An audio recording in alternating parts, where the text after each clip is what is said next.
रूस यूएनएससी का प्रेसिडेंट बन गया है। जी हां, रूस के पास चली गई है यूएनएससी की अध्यक्षता। यूक्रेन ने बताया अप्रैल फूल पर सबसे भद्दा मजाक। पूरे अप्रैल महीने रूस के हाथ रहेगी यूएनएससी की अध्यक्षता और यूक्रेन इससे बिलबिलाया हुआ है। पिछली बार अध्यक्ष रहते हुए ही रूस ने ये युद्ध छेड़ा था और अब एक बार फिर यूएनएससी का अध्यक्ष बन गया है रशिया।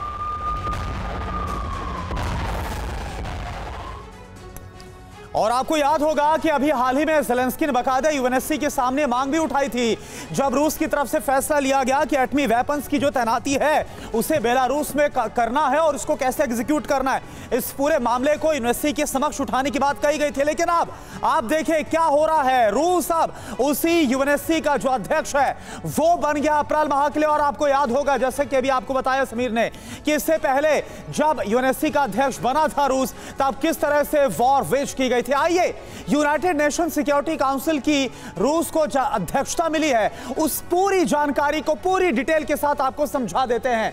रूस यूएनएससी का मुखिया बन गया है। यूएनएससी के 15 सदस्यों के पास एक महीने अध्यक्षता आती है और अब रूस अध्यक्ष बना है। अप्रैल महीने के लिए अध्यक्षता रूस के पास रहेगी, ये बड़ी जानकारी। से पहले रूस के पास फरवरी 2023, आपको याद होगा 24 फरवरी को जब पहला हमला बोला था, तब यूएनएससी प्रेसिडेंट बना था रूस उसी टाइम पर। और उसी वक्त उसने यूक्रेन के साथ अपने जंग का ऐलान किया था, जिसको नाम दिया गया था स्पेशल मिलिट्री ऑपरेशन का। तब यूक्रेन पर ही यूएनएससी की मीटिंग चल रही थी, तो यह सब कुछ हुआ था। मीटिंग में ही पुतिन ने मिलिट्री ऑपरेशन की घोषणा कर दी थी। अब यूक्रेन ने कहा है यूएनएससी का काम दुनिया में शांति बहाली का है। ऐसे में रूस का प्रेसिडेंट होना अप्रैल फूल के दिन सबसे भद्दा मजाक है। जिस तरह से जो अध्यक्षता है वो चली गई है रूस के पास। यूएस राठौर सर, मेरा सवाल आपसे है कि पिछले दफा हमने देखा कि रूस ने यूक्रेन के खिलाफ हमला बोल दिया, अब इस महीने क्या देख रहे हैं आप? अध्यक्षता यूएनएससी की एक बार फिर से रूस के पास। देखिए, यूक्रेन के फॉरेन मिनिस्टर दिमित्रो कुलेबा ने कहा है कि ये ह्यूमैनिटी के फेस पे तमाचा है। रशियन प्रेसिडेंसी जो है इसमें दो आएंगे गंभीर मुद्दे। रशिया डिमांड करता रहा है कि जो नॉर्ड स्ट्रीम पाइपलाइन का जो सैबोटाज है वो यूएनएससी में उठाया जाए, और अभी आप कह रहे हैं कि जो बेलारूस में न्यूक्लियर वेपन्स डिप्लॉयमेंट है उसके बारे में यूक्रेन कह रहा है इसको उठाया जाए। तो ये यूएनएससी के अंदर में आप देखेंगे कि कुछ बड़े अप्रिय किस्म के मुद्दे उठाए जाएंगे और हो सकता है इसके अंदर वीटो का भी प्रयोग किया जाए।